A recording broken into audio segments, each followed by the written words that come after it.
How to convert BRP to e-Visa UK. To convert your BRP to an e-Visa, create a UKVI account with your passport or BRP number.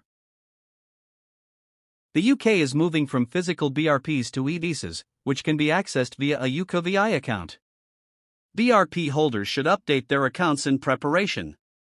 Setting up your UKVI account. Create a UKVI account with your BRP or passport details, email, phone, and smartphone. If you don't have your BRP yet, you can use your passport info.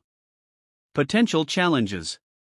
Some authorities may still require physical ID for residency proof. Technical issues with share codes may also occur. Keep your UKVI account updated and stay informed about the transition. Contact UKVI support if you face any issues. That's it.